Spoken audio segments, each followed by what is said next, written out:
Benteng Indrapatra diperkirakan sudah ada jauh sebelum munculnya Kesultanan Aceh Darussalam. Setelah munculnya Kesultanan Aceh Darussalam, terutama pada masa Sultan Iskandar Muda, benteng ini pernah difungsikan sebagai pusar pertahanan utama untuk membendung serangan dan mengusir musuh dari arah Selat Malaka.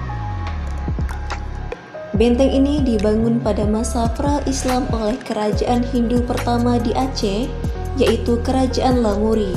Letaknya persis di bibir pantai yang menghadap ke Laut Selat Malaka. Pada masa Sultan Iskandar Muda, benteng ini juga digunakan sebagai basis pertahanan dengan armada yang dipimpin oleh Laksamana Malla Hayati. Di Benteng Indrapatra, para pasukan Kesultanan Aceh kala itu menahan gempuran meriam Portugis yang ingin menguasai Aceh. Ada dua benteng yang masih berdiri kokoh hingga sekarang di situs sejarah ini. Benteng utama berukuran 70 x 70 meter dengan ketinggian 4 meter dan ketebalan sekitar 2 meter. Pada bagian lain juga terdapat lubang pengintai yang menghadap ke laut.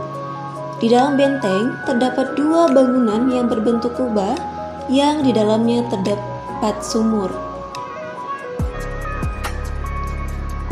Menurut catatan, bahan bangunan yang berarsitektur kuno ini terdiri dari susunan batu gunung, kapur, tanah liat, kulit kerang dan telur.